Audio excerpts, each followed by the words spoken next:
¿Qué tal? ¿Cómo están? Muy buenas tardes. O buenos días todavía para aquellos que todavía no tuvieron la oportunidad de almorzar. Es un gusto compartir con ustedes nuestra primera edición en esta jornada del lunes 13 de diciembre, jornada calurosa, un calor húmedo con tiempo inestable. Llovió toda esta jornada en gran parte de la República. Bienvenida, señora Angie, bienvenido, señor Juan Cáceres Troche. ¿Cómo están? Buenas tardes, ¿qué tal? ¿Cómo estás? El saludo también a los televidentes. Hola, Juan. Hola, Angie. Hola, Carlos. ¿Cómo están? Bueno, muchas noticias para compartir con la gente.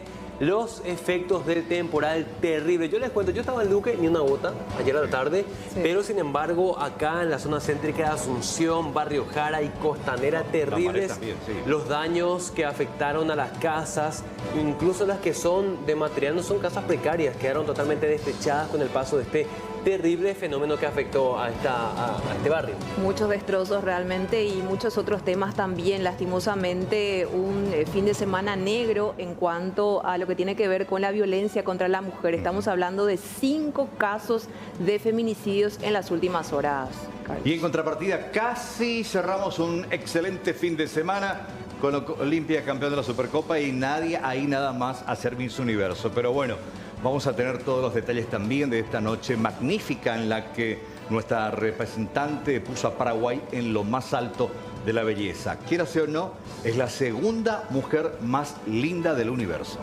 Así es, así es. Y con algunos comentarios, críticas también, porque muchos evidentemente querían y era la favorita. Nadia, pero bueno, otras cosas aparentemente primaron. Enviado a que Miriam Bay que nos haga ya una serie de, porque si con el tema del maullar de gatos. Sí, bueno, para que le prepare a la próxima candidata al menos. Exactamente. Y se comentó mucho también el tema de los intereses económicos y políticos en torno a los países, ¿no? India, una nación de más de 1.000 millones de habitantes, versus Paraguay, que tiene nada más que 7 millones y piquito. Bueno, la diferencia es enorme. Y bueno, ahí uno empieza a entender el tema de los intereses económicos, políticos también, el impacto y sobre todo cómo se mueven estas grandes organizaciones a nivel mundial, así como grandes eventos como Miss Universo. Así es. Vamos a arrancar con otra Miss. Esta es Miss C9N y Miss SNT, que nos va a comentar. Exactamente, y por supuesto lleva la corona de Miss Primera Edición. ¿Cómo va a estar el tiempo de esta jornada que sigue inestable con lluvia? Sí, muchas lluvias y todavía muchas lluvias para las próximas horas. Y atención, mucho cuidado también porque permanece la pista mojada y lo que nos comentaba también nuestro compañero Juan acerca de los destrozos temporales, lastimosamente las consecuencias que tenemos que hablar.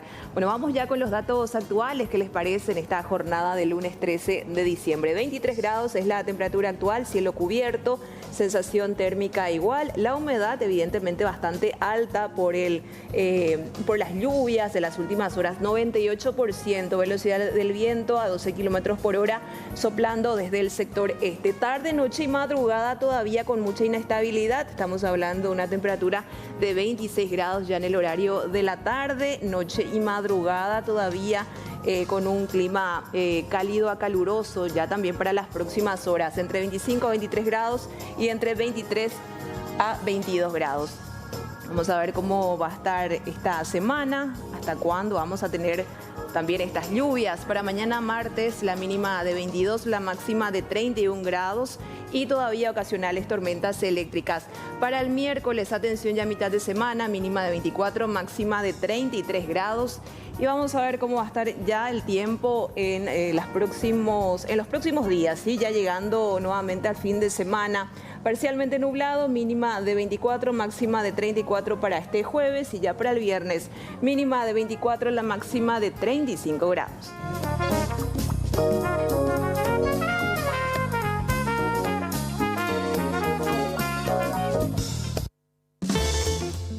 Vamos a ver cómo cotizan las principales monedas. El dólar en la compra, 6.730, la venta 6.810 guaraníes. El euro que se mantiene en la compra 7.300, en la venta 7.900 guaraníes. Peso argentino también se mantiene en la compra 30, en la venta 42 guaraníes. Finalmente el real en la compra, la baja 1.180, en la venta se mantiene en 1.250 guaraníes.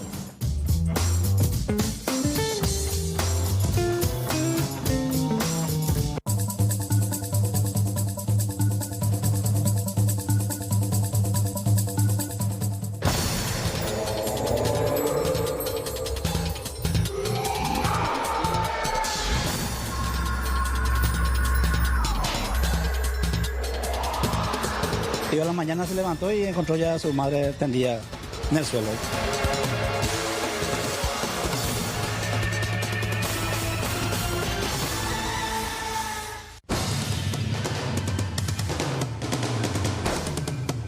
Me alegra mucho que están llegando. Por favor, que fórmense fila, que no se presionen tanto. En esta forma no podemos entregar nada. Por favor, que me atiendan. Yo soy David Reimer, el papá. Pedro Reimer es mi hijo, el secuestrado. Por favor, que me atienda. Que fórmense fila en forma y vamos a entregarle lo que podemos. Gracias.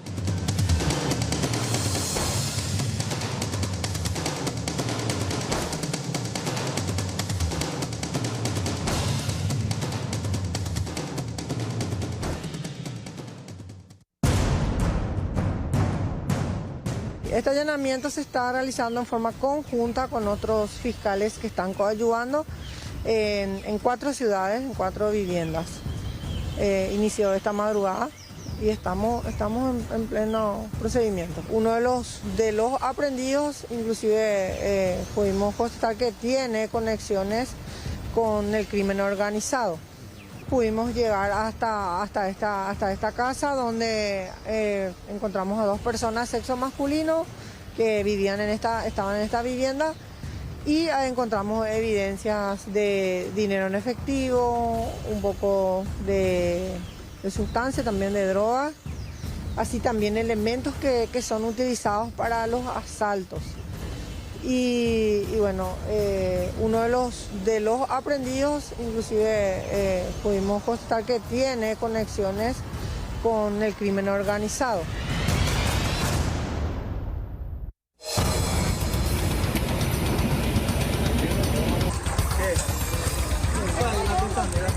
Mi mamá Carola y se cayó toda la lumínica encima de la casa de Yanel, la casa de Quique.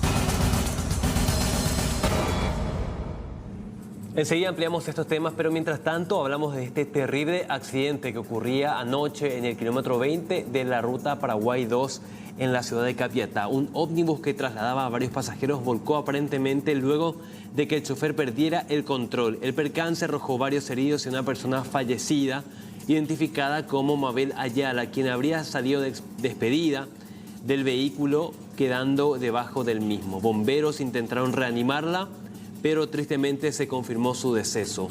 Varios heridos fueron llevados en grave estado hasta el hospital más cercano.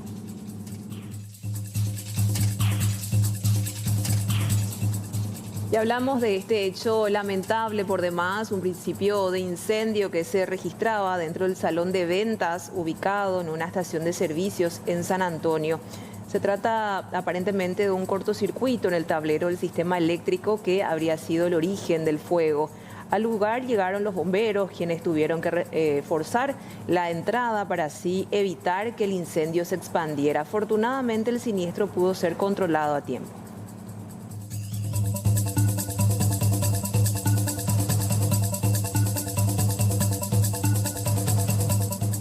Varios allanamientos se realizaron en tempranas horas del día de hoy en las ciudades de Lambaré, Mariano Roque Alonso, también Ñemby y en Villa Elisa, en el marco de las investigaciones del multimillonario asalto a jubilados registrado en San Antonio el pasado mes de noviembre.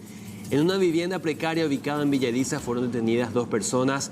En poder de las mismas se encontraron 3 vehículos, armas de fuego y una importante suma de dinero en efectivo que estaban ocultos en un mueble de cocina. Hasta el momento hay 3 detenidos. Se trata de Luis Freitas Recalde, de 55 años, Rolando Fabián Almada, de 51, y Fabio Manuel Ruiz Díaz, de 33 años de edad.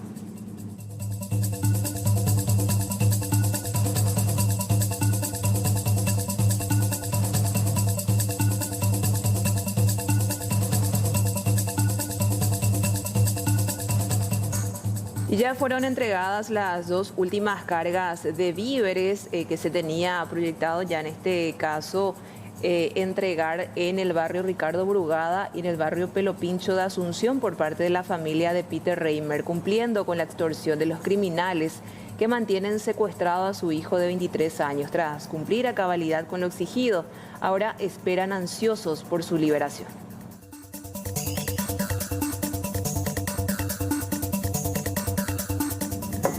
Terrible caso de violencia familiar que nos llega desde el Alto Paraná, porque un chofer de un transporte público identificado como Cristian David Álvarez, de 24 años, fue detenido en la noche de ayer en el kilómetro 10 de Ciudad del Este tras una denuncia de violencia familiar formulada por su pareja. Aparentemente el hombre había llegado a su domicilio en estado de ebriedad y golpeó a su esposa e hijastro de 12 años. Se dio la fuga en su unidad de transporte público, pero fue alcanzado por los efectivos policiales. Una vez en la dependencia policial se le practicó el alcotest, dando resultado positivo con 1.43 mililitros.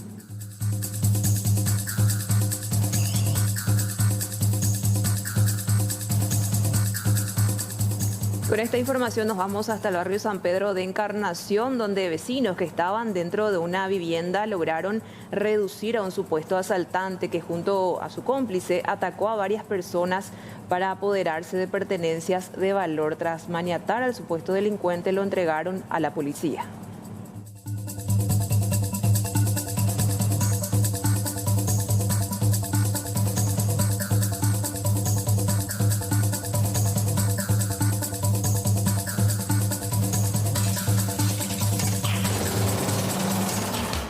Incendio en el microcentro de Asunción, y vean estas imágenes que nos muestran este siniestro. Una edificación antigua fue consumida por las llamas a raíz del incendio de un transformador durante una tormenta que se abatió sobre Asunción en la tarde de ayer. El hecho ocurrió sobre la calle Antequera entre 25 de mayo y Cerro Corá. Aparentemente fue afectada una fábrica de telas cuyo depósito fue presa de las llamas. Trabajaron varias dotaciones de bomberos para controlar este incendio.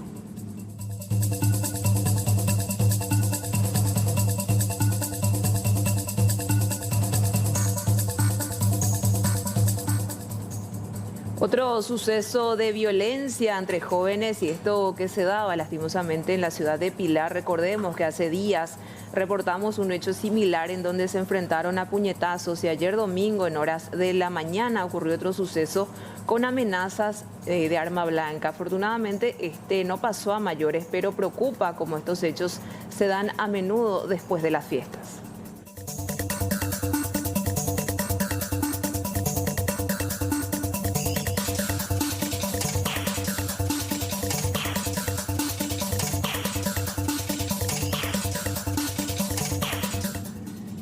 Sigue la búsqueda del joven desaparecido en aguas del río Paraná. El hecho se produjo este domingo en horas de la tarde, cuando este joven, identificado como, ya les vamos a contar el nombre, Elías Valdés, de 22 años, de la ciudad de San Ignacio Misiones, llegó con un grupo de 30 personas aproximadamente para disfrutar de un día de playa. Luego de un juego de vóley entraron al agua. En un momento se alejó más del grupo y fue llevado por la corriente. El hecho ocurrió en la tarde de este domingo en el sitio denominado Playa Isla Pombero, de la localidad de Cerrito.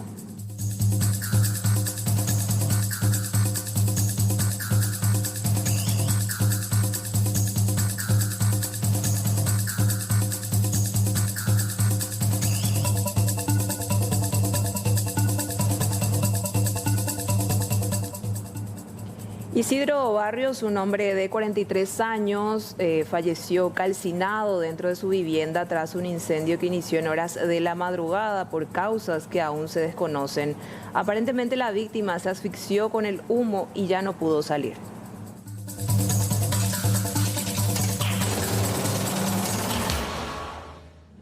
Incendio local de celulares de Pedro Juan Caballero. Durante varias horas los bomberos trabajaron desde tempranas horas del domingo para controlar el fuego de gran magnitud que arrasó con un local de celulares.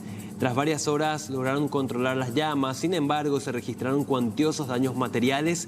Se presume que el fuego se habría iniciado tras un cortocircuito debido a que se dejaron celulares cargando en este sitio.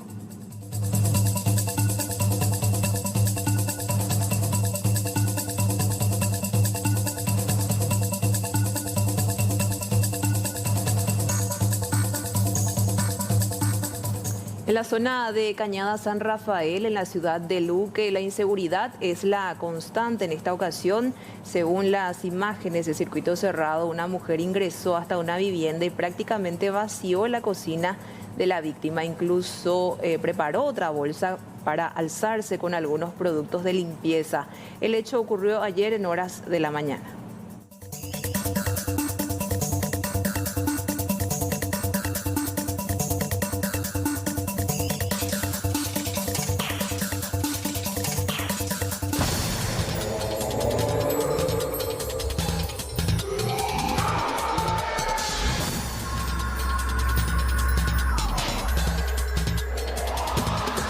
Y a la mañana se levantó y encontró ya a su madre tendida en el suelo.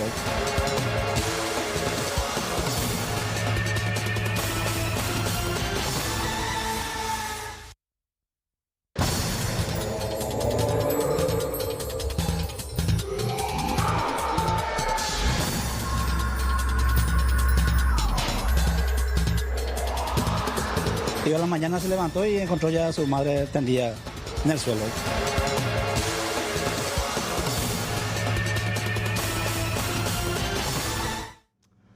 Bueno, tremendo. Al arranque del informativo justamente hablamos sobre este tema preocupante. Incluso la semana pasada también hacíamos referencia entre los casos de violencia contra la mujer que terminaban en tragedia. Y de terror, 4 feminicidios fueron reportados este fin de semana. Los sucesos criminales, de acuerdo al reporte oficial, ocurrieron en los departamentos de San Pedro y Canindeyú. En un caso, el autor se quitó la vida. En otro, hay un detenido. Y en los demás, los sospechosos están prófugos.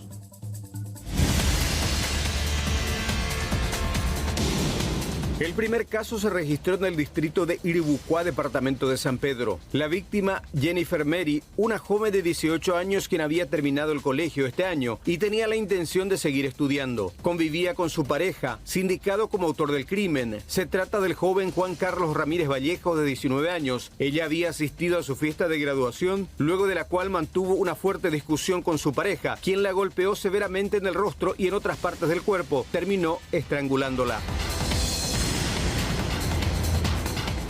En otro suceso, fue asesinada María Gloria Verón Encina. La mujer perdió la vida a causa de asfixia por compresión de las vías aéreas superiores y posterior estrangulamiento. El crimen ocurrió en un inquilinato del barrio San José de Santa Rosa del Aguaray, si bien huyó en principio del sitio. En este caso se pudo lograr la detención del sospechoso, Ursino Fernando Pavón Fernández, de 24 años, vendedor ambulante, quien fue derivado inicialmente al hospital distrital para una inspección médica. La discusión de pareja se registró en la noche de este último sábado, pero recién cerca del mediodía del domingo se encontró el cuerpo sin vida de la víctima, quien deja huérfano a un hijo de 13 años. Según versión del chico, mencionó que a la 1 de la madrugada tuvo una discusión con su padrastro o su madre. Y él salió de la pieza, se fue en otra pieza a dormir. Y a la mañana se levantó y encontró ya a su madre tendida en el suelo, ya sin signo de vida. Causa de la muerte, según el médico forense, asfixia por comprensión de vía aérea superior más estrangulamiento. El tercer caso fue reportado también como feminicidio y posterior suicidio. Las víctimas identificadas como Marlene Medina Bóveda, de 29 años, y quien fuera su pareja, Reinaldo González Ferreira, de 33. Este hecho se registró en el barrio Sagrada Familia de San Pedro. La mujer murió de una puñalada en el abdomen y el autor terminó autoeliminándose en la misma vivienda.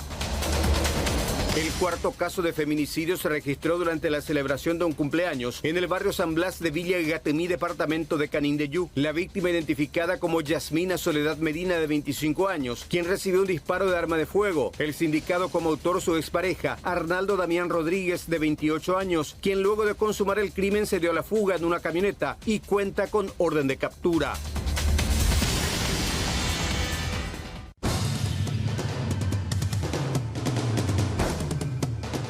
alegra mucho que están llegando.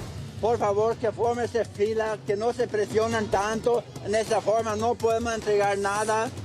Por favor, que me atiendan. Yo soy David Reimer, el papá. Pedro Reimer es mi hijo, el secuestrado. Por favor, que me atienda.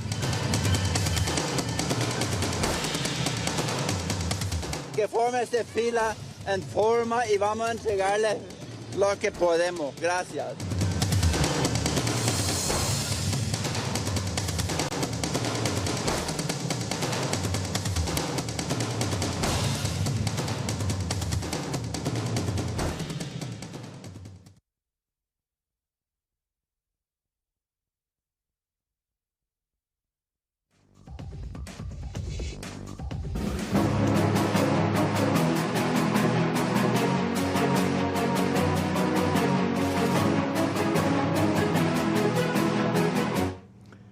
Vamos a hablar de un tema sensible y tiene que ver justamente con las fiestas de Navidad, las fiestas de Año Nuevo, que de por sí cada año, en años anteriores, siempre era complicado por distintas situaciones. Quizás los familiares fuera del país, alguna pérdida en especial o situaciones externas a uno mismo, pero sumándole a la pandemia, que fue bastante complicada este año porque dejó a muchas familias enlutadas.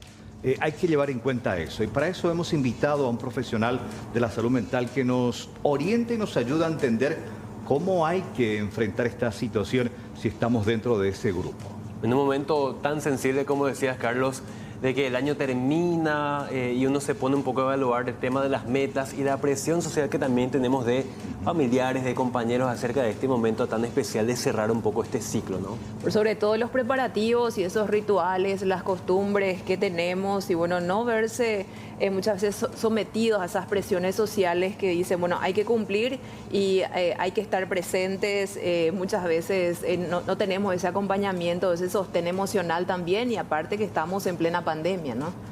¿Lo presentamos? Bueno, ¿lo tenés por ahí? Sí, tenemos ya en línea a Iván López, él es licenciado en psicología. Gracias por recibirnos, Iván, y bueno, queremos enfocar contigo este tema.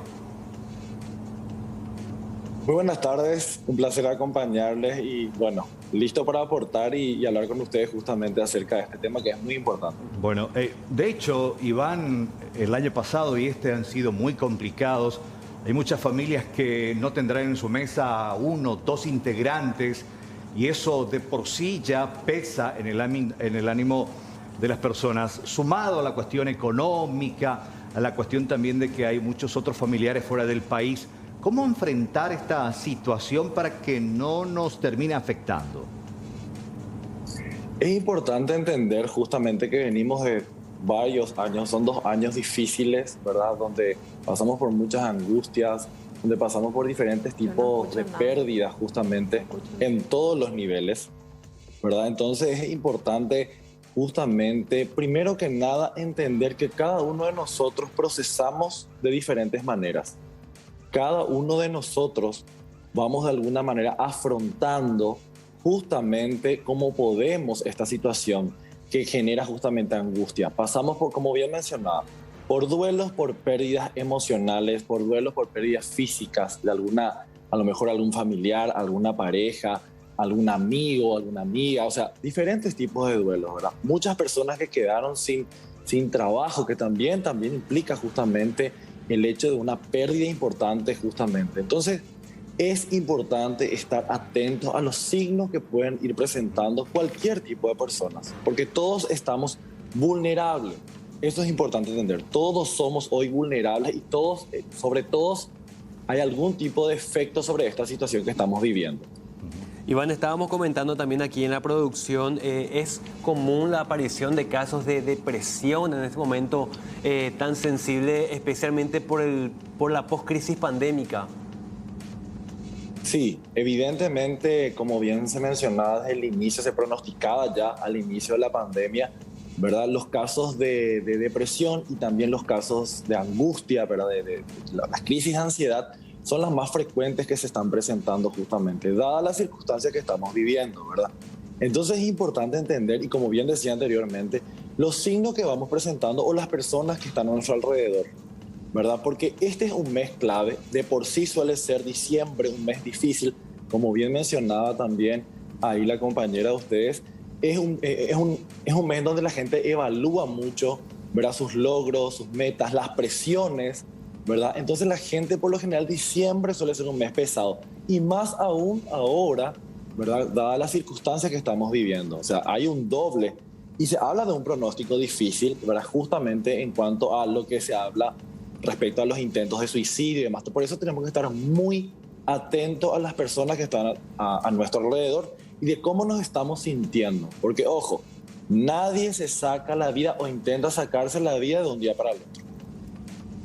Totalmente. Acerca de, bueno, de lo importante que es precisamente poner algunas medidas también en cuanto a esta temporada. ¿Cuáles son los tips o recomendaciones a la gente en general para poder, por sobre todo, preservar nuestra salud mental en esta época, licenciado?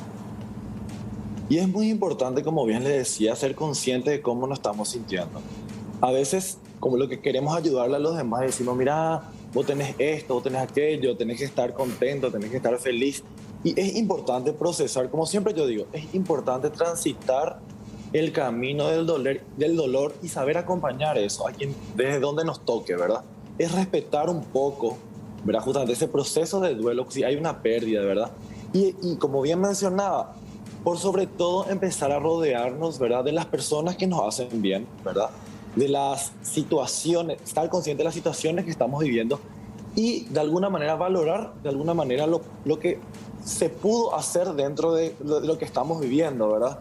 Porque es justamente como que sentimos que todo es muy lento, que todo está muy pesado, que todo está más difícil y hay como un ambiente a veces que genera esa cuestión. Entonces tenemos que trabajar en nuestra propia empatía, por un lado, claro, y por otro lado, cuidarnos a nosotros mismos, ¿verdad? Iván, te quiero pedir, sabes que esto es televisión en vivo, aguantanos en línea un ratito, por favor, allí, porque una noticia urgente nos lleva hasta Judith Colexa. Retomamos en instantes contigo, de paso, compartí con nosotros la información en vivo. A ver, Judith, adelante, por favor. Buenas tardes.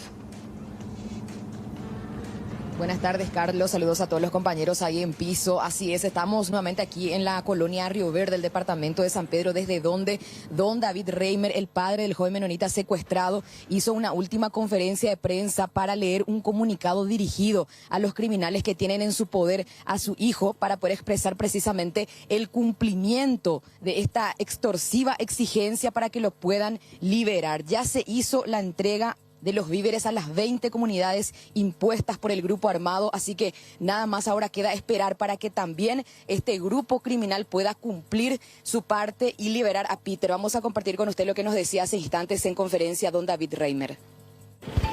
Buenas tardes para todo el territorio nacional. Soy David Reimer. Solo quiero decir que gracias al esfuerzo de las personas, conocidos y amigos, pudimos cumplir con el pedido que hizo el EPP para que pueda liberar a mi hijo. Lo que pido el EPP, lo cumplimos en tiempo y forma con todas las comunidades mencionadas y esperamos que el EPP también cumpla y liberar a mi hijo porque toda su familia lo está esperando. Gracias a todas las personas que nos apoyaron en todo momento y esperamos noticias de mi hijo y de los demás secuestrados. Gracias. Bueno, ¿no hay una última noticia de tu hijo? Bueno, Carlos, de paso, don David, el padre del joven menonita secuestrado, aprovechaba para agradecer a todas las comunidades que recibieron estos kits, pero pensando en la familia para que Peter pueda volver a casa. Al cumplirse 8 días del secuestro de Peter Reimer y precisamente en el día en que vence el plazo impuesto por estos criminales, se pudo cumplir a cabalidad y a rajatabla por parte de la familia Reimer la entrega de los víveres a estas comunidades aquí. Así que solamente ya queda esperar las horas para que se pueda tener novedades de Peter, Carlos. Es así, cumplido. Se complicó un poco la recolección de los víveres, pero se cumplió finalmente con la fecha, que era hoy, fecha límite para hacer toda la entrega de víveres, ropas, carnes. Bueno, finalmente esto con la entrega de esta mañana en el populoso barrio de La Chacarita se cumplió. Ahora comienza la hora decisiva de aguardar la liberación del joven de 24 años que está en poder de este grupo criminal. Comienza esta angustiosa espera por parte de la familia y de todo un país. Y vamos a estar muy pendientes. Ojalá que esto ocurra en las próximas horas, Judith. Y bueno, ahí vamos a estar. Avisanos y en forma directa estamos en contacto contigo para tener alguna novedad sobre esta liberación, que ojalá sea pronta. Sí, Carlos, acá seguimos pendientes con Juan Esquivel y Nelson Espínola aguardando novedades que de tenerlas inmediatamente vamos a estar comunicándoles a ustedes. Hasta luego. Hasta luego. Estamos en vivo e indirecto desde la zona norte justamente con toda la comunidad menonita que aportó, ayudó para que esta familia pueda cumplir con el grupo criminal y vamos a esperar que este grupo también cumpla liberando al joven. Bueno, vamos a retomar con Iván. Perdón, Iván, vas a entender que esto, como te decía al inicio, es televisión en vivo. Y acá la información viene y va en segundos nada más. Vamos a retomar el tema y la consulta mía en este caso es ¿cómo detectar esos síntomas cuando algún familiar cercano está en las puertas de una depresión que podría complicar su salud, no solamente mental, sino física también? Sí mismo es, justamente. Y se presentan justamente síntomas de aislamiento, hay un cambio de humor, ¿verdad? Hay un cambio en el estado de ánimo, justamente en las personas que empiezan a desarrollar este tipo de cuadros depresivos inicialmente, ¿verdad? Y se caracteriza, como bien mencionaba, a veces con los cambios de conducta, ¿verdad? Una persona que por lo general era de dialogar, que era de comunicarse, se vuelve más retraída, a veces más callada, menos bromista, ¿verdad?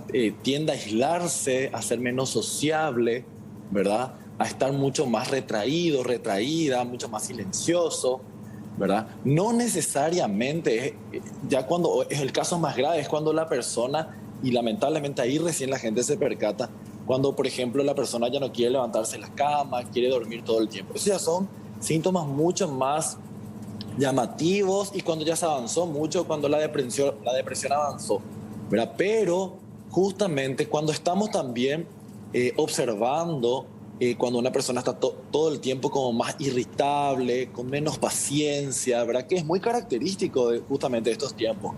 Por eso le hablaba que muchos de nosotros podríamos estar presentando signos a veces sin darnos cuenta, ¿verdad? El hecho de desarrollar un trastorno en el sueño también, no poder dormir bien, el hecho de no sentirse descansado o descansada. Un montón de personas todo el tiempo se están quejando o sienten que no están descansando bien, se sienten todo el tiempo agotados, ¿verdad? Todo el tiempo la desmotivación constante, ¿verdad? Todo eso que estoy mencionando, ¿verdad? Son signos que probablemente nos estén señalando que una persona está ingresando en un cuadro depresivo, ¿verdad? Y obviamente, ya agravándose este cuadro, cuando empiezan las ideaciones suicidas que son mucho más graves. Y ojo, ¿esto qué implica? Que la persona a veces, en el mejor de los casos, verbaliza y dice, por ejemplo, que está todo el tiempo cansado, cansada, que está cansado de la vida, que quiere darse un viaje y no volver, que ya no se quiere despertar. Tenemos que estar muy atentos y atentas a ese tipo de discursos porque algo está pasando ahí. En ese sentido, Iván, ¿cuál es la primera acción como medida de urgencia que podemos tomar? Por un lado, si detectamos que tenemos a un compañero o a un amigo que se encuentra en esa situación, o por otro lado, si de repente uno mismo se siente acorralado, sin salida o entrando en una fase de depresión. Y por eso mencionaba justamente, Juan, el hecho de que si nosotros observamos todos estos cambios, ¿verdad? Si nosotros de alguna manera identificamos, ¿verdad?, que alguien en nuestro entorno está de esa manera, sería bueno afrontarle, confrontarle de una manera, ¿verdad?, en que justamente se le menciona, mira, yo te estoy notando de esta manera, hace un tiempo te estoy observando y me parece que a vos te pasa algo, le preguntamos si quiere hablar e incluso tratar, ¿verdad?, de acercarse y decirle, mira, me parece bueno, me parece importante que busquemos ayuda, ¿verdad? Y es más difícil, Juan, cuando una persona realmente identifica en uno mismo. A veces creemos o tenemos la fantasía que se nos va a pasar. Y lamentablemente cuando inicia una depresión, ¿verdad?, no es que va a pasar nomás. Esto no es como un dolor de cabeza probablemente. Esto se va a ir agravando y esto se va a ir de alguna manera volviendo más complejo. Y la persona se va a ir apagando básicamente, oscureciendo básicamente y se va a sentir justamente de esa manera, ¿verdad? Con menos ganas, más solo, más sola, ¿verdad? Y afrontando una situación muy difícil, muy pesada justamente de sobrellevar, ¿verdad? Entonces es importante por eso ponerlo en palabra, ¿verdad? Confrontar, ¿verdad? De una manera en que la persona no se sienta así como atacada, pero sí es importante hablar. A veces el hablar, o no a veces, siempre hablar a tiempo puede salvarle la vida a alguien. Y por sobre todo, Iván, destacar esto que me parece realmente muy importante por parte de la sociedad, por parte de ese entorno también que cada uno tenemos, de ser un poco más tolerantes, de ser un poco más empáticos con esa persona que muchas veces, hablando precisamente de esta situación complicada, perdió a familiares, quedó sin trabajo. Absolutamente. Y esa facilidad que algunas personas tienen de reponerse rápidamente emocionalmente hablando y otras que tienen otras dificultades más para poder sobreponerse a esas situaciones. Es decir, es tratar de acompañar emocionalmente a esas personas que evidentemente no están sobrellevando de la mejor manera, porque para muchas personas esta es una temporada de fiestas, de alegría, exacto, pero para otras personas están mirando la situación pero de otra manera.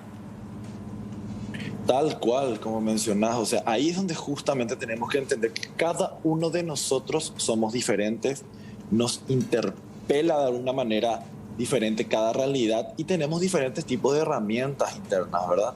Por eso es tan importante entender que cada uno de nosotros procesa de manera diferente, ¿verdad? Y trata de salir de alguna manera o se queda justamente, se estanca. Entonces es importante entender, no podemos forzarnos y a veces queremos dar esos tips, ¿verdad? Desde nuestra realidad, de nuestra visión, y decirle, no, vos tenés que hacer esto, tenés que hacer aquello, te vas a sentir mejor, tenés que valorar esto, aquello. Pero el otro no ve desde ese lugar, está viviendo un dolor, ¿verdad? O está hundido a veces en una situación que siente que no puede salir más, que no puede continuar. Ese es el punto específico que caracteriza a una persona que va a intentar suicidarse, que ya no encuentra una situación, que no encuentra más una solución, ¿verdad? Que ya no ve factible poder avanzar y se siente cansado o cansada con respecto a lo que está viviendo, a ese dolor que está padeciendo básicamente.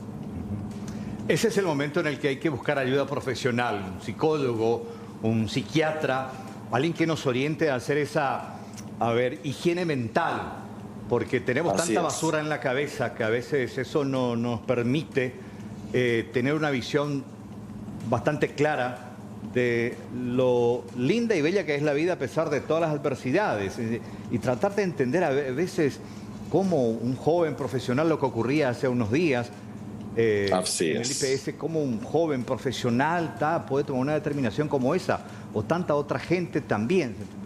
Uno dice, es inexplicable, pero a veces también hay que ponerse en el zapato de las personas, ¿entiendes? ¿Qué es lo que uno tiene en la cabeza? ¿Qué es lo que va contaminando la mente? Y cómo la mente al final termina manejando todo. Así mismo es, Carlos.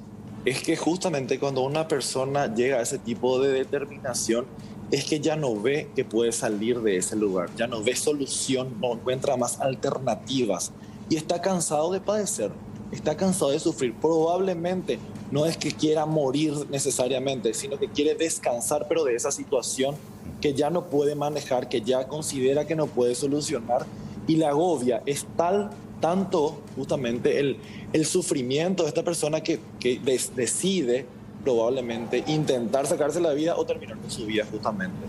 ¿verdad? Entonces, como vos mencionás, es muy fácil juzgar desde un lado y no poder entender. Lo importante es que si a tiempo, siempre es importante entender esto, si esto se trata a tiempo, una persona puede salir de eso, si hay un buen acompañamiento psicoterapéutico, si hay un buen psiquiatra que realiza su trabajo con los psicofármacos correctos, esto tiene esperanza y la persona puede mejorar su calidad de vida y volver justamente a un estado de ánimo mucho más agradable, mucho más sano, obviamente. Iván López, gracias por tu tiempo, gracias por esta charla y ojalá que si uno, se percata que hay alguien cercano, laboral, familiar, con esas características, dar ese apoyo. Quizás ese apoyo pueda significar la diferencia entre la vida y la muerte. Un abrazo, Iván, gracias. Gracias, Iván. Absolutamente, muchas gracias a ustedes. Un placer estar con ustedes. Gracias. Iván López, psicólogo. Bueno, Carlos, un tema tan necesario, ¿no? en este momento de crisis en que bueno, estamos cerrando el año. Y me quedo con esto que decía Iván López también, entender los tiempos de la gente, no hacer presión. No juzgar. No te pongas así, ya te va a pasar, no o vos nada. nomás estás exagerando. Sí, minimizar la situación que está viviendo la persona, ¿no? Y entender un poco a los que están a nuestro alrededor. Muy importante tener en cuenta estos signos de alarma.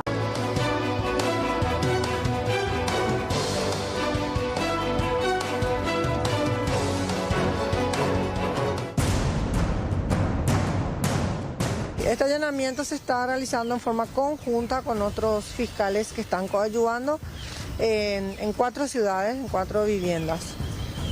Inició esta madrugada y estamos en pleno procedimiento. Uno de los aprendidos, inclusive pudimos constatar que tiene conexiones con el crimen organizado. Pudimos llegar hasta esta casa donde encontramos a 2 personas, sexo masculino, que estaban en esta vivienda y encontramos evidencias de dinero en efectivo, un poco de sustancia, también de drogas, así también elementos que son utilizados para los asaltos. Y bueno, uno de los aprendidos, inclusive pudimos constatar que tiene conexiones con el crimen organizado.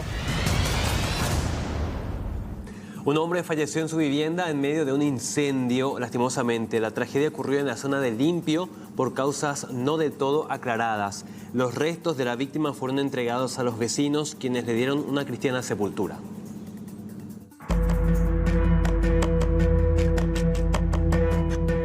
Don Isidro Acosta falleció a causa del humo que inhaló en medio del incendio de su casa. Se cree que el fuego empezó en horas de la madrugada del domingo mientras el hombre dormía. Así la ocupó otra mañana, ya se llama la tata, impresionante. Pero la aunque sea la falleció, ya y que tú te cuidó salvar el cuerpo de que tú te reconociendo y como hay y carbón, le dije después, pero entregar realmente carbón. Porque hoy en la aunque sea que tú te la tata, no, de ahí por y la y tu la pecha la pagar la hora agua de la pero sufrí ya allá 2 ocasiones la incendio y con la hora barrio peja justo la andar y la mi interinde. El fuego alcanzó la humanidad de Don Isidro, que vivía solo en el sitio desde hace por lo menos 13 años. Asfixiado del humo la fallece, güey. Porque ahora con posibilidad lo salvar una curila o ya voy a la tata, pero pechamos y leño quemó para la fondo pegua la upamos y te pareco. Pero la familia jaeño, cara y trabajador, va por obra de albañil entre plomero, de todo un poco, cara y colaborador a nuestro barrio también. Porque cualquier cosa es a la orden oreo y media de siempre. Hace 3 años y tela y cobre en 10 barrio pelado conocer de que hoja mande rollo hueá por ambas. Sus restos fueron entregados a los vecinos del lugar, que lo llevaron hasta su última morada.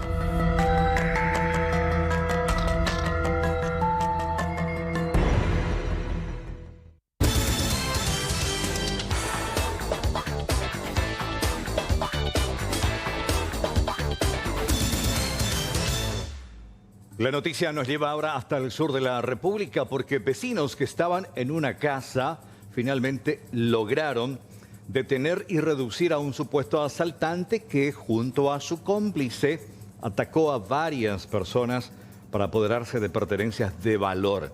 Ahí lo ven, tras maniatarlo y atarlo de pies, ese es el famoso en guaraní oipocuajoipucuasupe. Entregaron finalmente a la policía, al delincuente.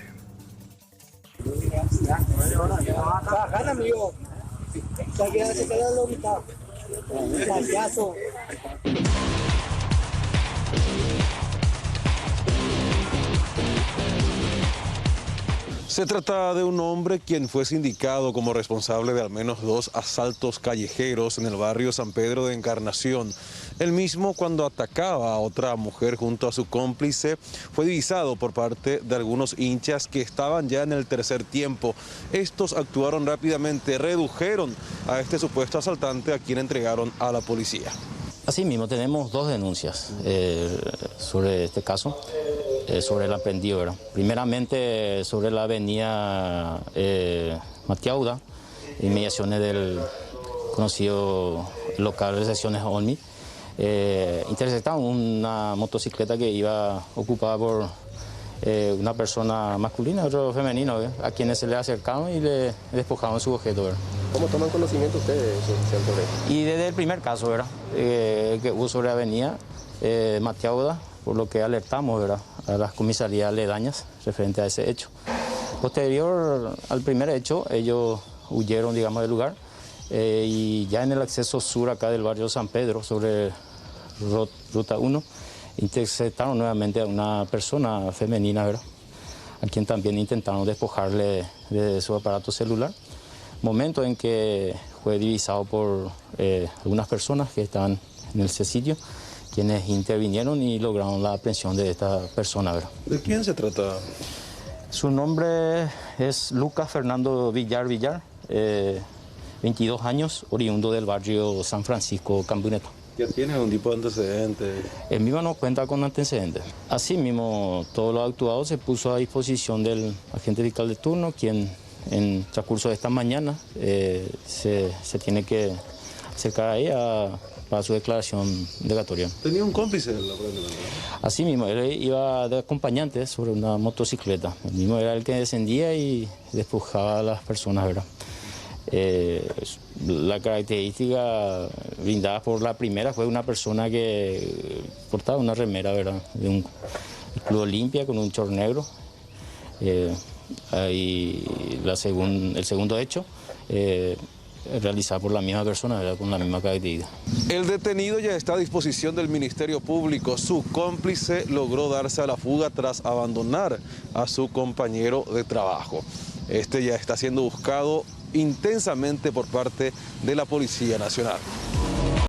14 horas con 1 minuto en este día lunes 13 de diciembre. Vamos con la actualización de los datos del tiempo ya a estas horas en primera edición. A ver, la temperatura actual, que es de 24 grados, cielo cubierto, sensación térmica igual, la humedad del 95% y velocidad del viento a 5 kilómetros por hora de sectores variables. Tarde, noche y madrugada todavía con pronóstico inestable en cuanto a las lluvias, ocasionales tormentas eléctricas todavía para el horario de tarde, noche y a la madrugada ya algunas lluvias dispersas.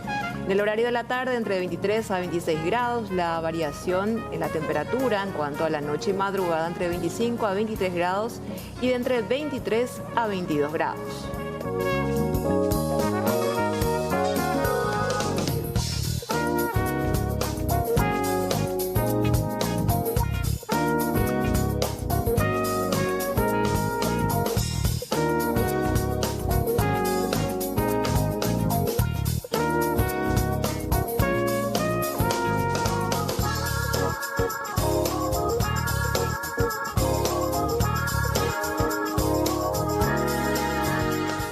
Y esta mañana, Hugo Javier González, gobernador del Departamento Central, tuvo la oportunidad de defenderse, responder a las preguntas de esta comisión que lo investiga, que finalmente va a determinar si se recomienda o no la intervención de la gobernación del Departamento Central.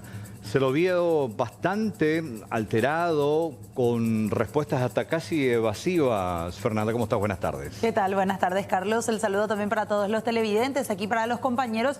Y defenderse es una forma de decir, Carlos, porque la verdad es que estuvo sentado ahí en la mesa junto con los diputados Hugo Javier González, y a su lado este hombre de corbata roja que estamos viendo en el medio de los tres es Bernardo Villalba, exdiputado que estaba ejerciendo la defensa política de Hugo Javier. Y que probablemente ocupe un escaño próximamente, sí, cuando se lo den precisamente a Enrique Riera, la como posibilidad embajador de exactamente viajar a Washington. Exactamente. Mientras tanto, él está ejerciendo la defensa política, no así judicial, de Hugo Javier González, que la llevan otros abogados. Pero ¿por qué hacemos hincapié en él? Porque Hugo Javier González no respondió ni una sola de las preguntas de los diputados él mismo.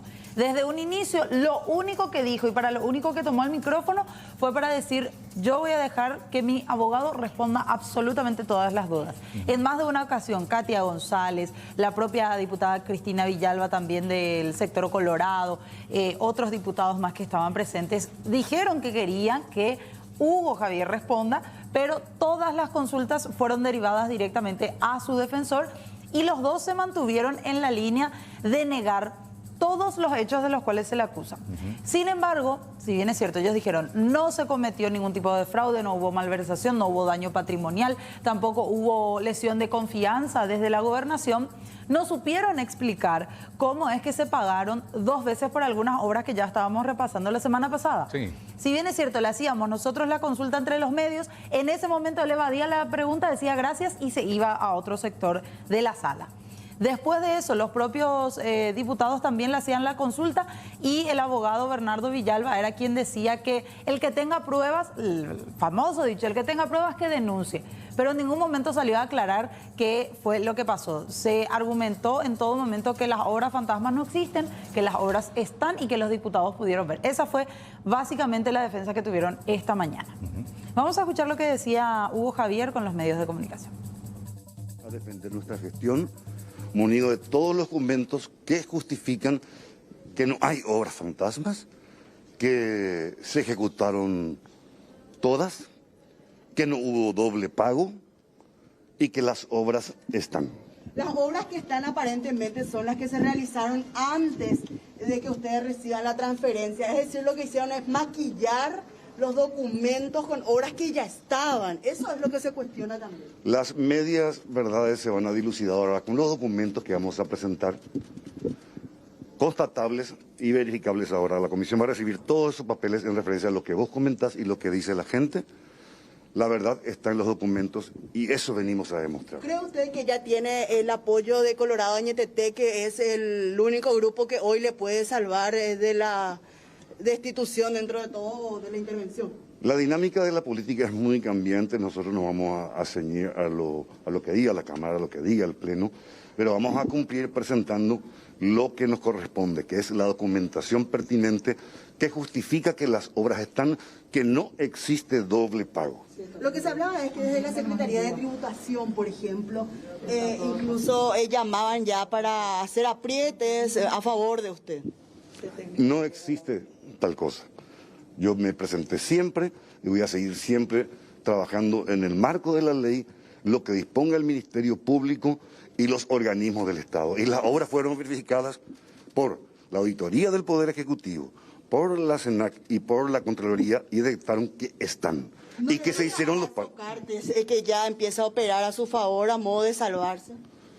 Desconozco, ustedes sabrán que estoy viniendo a la política después de 30 años de trabajo en el sector privado, y desconozco muchas cosas que se dicen ustedes que se negocian. Acá no, nadie negoció nada, acá nos presentamos con los documentos que lo que corresponde. Se pueden suponer algunas cosas, pero contra las documentaciones no existen.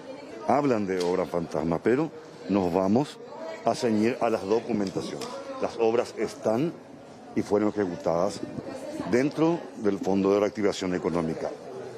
Lo que diga los organismos del Estado, el Ministerio Público.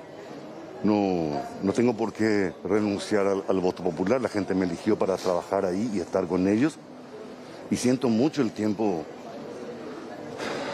que se perdió en gestión por culpa de esto, pero vale la pena porque lo único que puede justificar una buena gestión son los documentos y eso vamos a presentar a la comisión ahora. El asfaltado que mostraban los concejales, que ya se construyó en septiembre, que se volvió a licitar 3 meses después, se entregó después en febrero, ellos dicen, esto se pagó 2 veces, no se pudo haber pagado de vuelta por lo que ya estaba en septiembre. Es todo lo que vamos a presentar, no existen dobles pagos y está todo documentado y vamos a presentar las 14 obras con sus respectivos pagos, toda transferencia, cómo se hizo y dónde fue. Nosotros somos los más celosos custodios del dinero público. ¿Pero qué fue lo que se hizo en esa obra en particular? Permiso. Bueno, quedó pendiente la respuesta de tu pregunta. Claro, Sí. porque queríamos saber qué fue lo que pasó con esas obras. En todo caso, si no hubo doble pago, ¿qué pasó? ¿Se hizo un recapado, una reparación? ¿Algún tipo de respuesta buscábamos con respecto a esa obra, ese asfaltado que habíamos visto en el 2018 y en el año pasado, mejor dicho, en 2020, ya existía? Sí. Y este año, en enero recién, Se volvió a pedir. se licitó y se hizo como que supuestamente no había asfaltado en ese lugar. ¿Convenció a los diputados? En muy poco. Y principalmente los dichos del abogado Bernardo Villalba, porque en varios momentos tuvieron una especie de cruces entre algunos diputados también que le decían, no tergiverses. Ellos decían, los diputados ahí frente a todo el mundo decían una cosa, decían A, y el abogado Bernardo Villalba decía, no, es cierto, así como vos decís, es B. Y ahí ya saltaban a decir, no, abogado, vos estás tergiversando todo lo que estamos diciendo aquí. No es así como estás manifestando.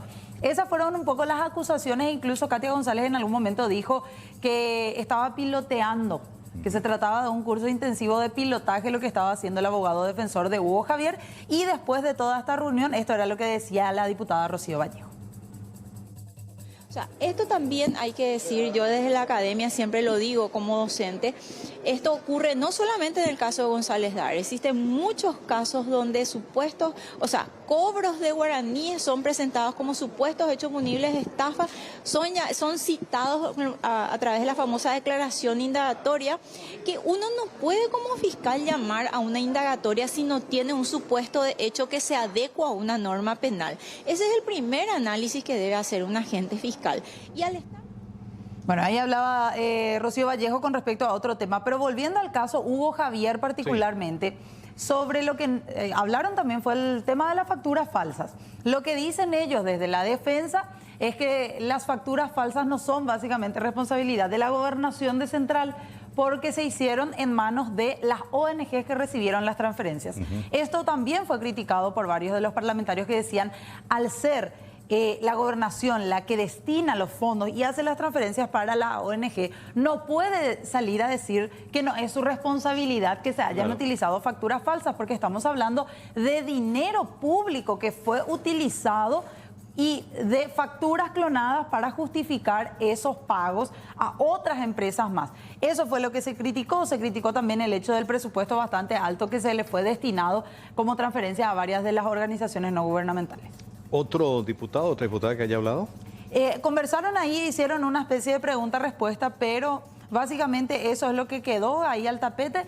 Y posterior a esto ya se tendrá que tener en esta semana, Carlos, es una semana verdaderamente clave, como solemos decir, porque mañana 14 de diciembre en horas de la tarde va a salir el dictamen de la comisión. Son 2 dictámenes. Sí, acostumbrados. Claro, una donde recomiendan la intervención y la otra donde dicen que no. Exacto. Y ahí viene el tema de bueno, una cosa es cuando haya o estén estos documentos, otra es que la Cámara de Diputados, la Cámara en sí tenga la voluntad política de convocar una sesión extra para votar. Claro, los 80 tienen que estar en todo caso, ¿verdad? O la gran mayoría de ellos. Se dice, y dicen los parlamentarios, esto se podría definir el miércoles 15, que es la última sesión de la Cámara de Diputados, o hay otros sectores, principalmente del coloradismo, dicen, se puede definir también el jueves o el viernes, porque seguimos dentro del periodo parlamentario. Claro. Así que esta semana va a ser fundamental para serían saber. Sesiones extras. Claro, sesiones extraordinarias Ahí ya va a ser solamente. voluntad del diputado que aparezca o no. Y muy difícil que te aparezcan jueves y viernes en la Cámara Bueno, para eso. Sí, lo más probable es que haya un salvavidas político y finalmente terminen pateándolo para el año que viene. Ojalá que no, que haya una respuesta esta semana y que finalmente se defina qué hacer con esta situación. Veremos qué es lo que sucede. Gracias, Fernanda.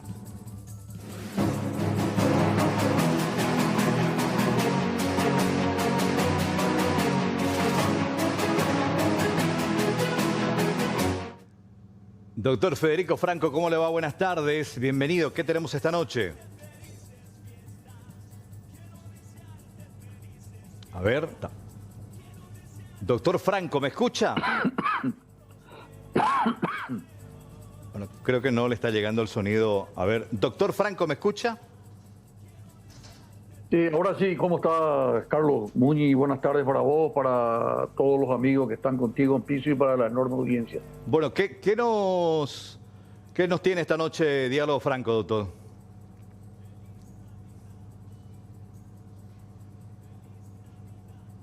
Mira, estaba viendo, Carlos está analizando el tema del gobernador Hugo Javier González.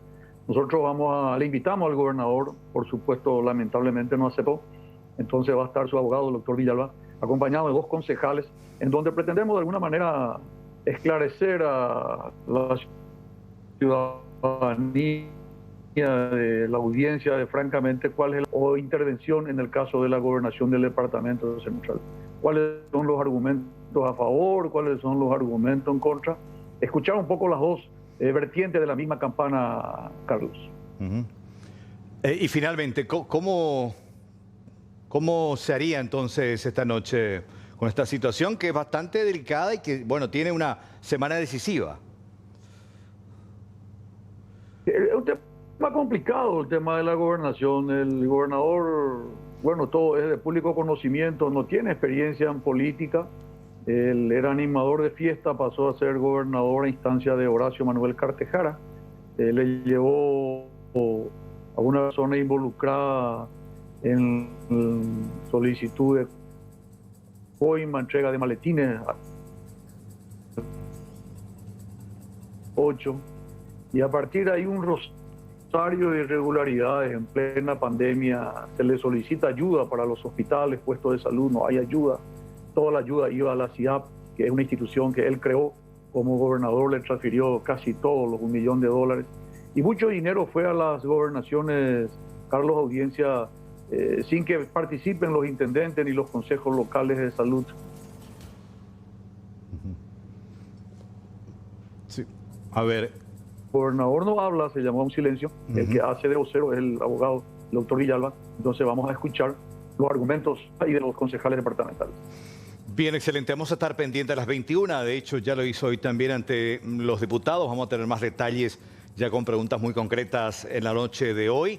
Y bueno, como le decía, son días decisivos justamente para conocer la suerte del gobernador de Central.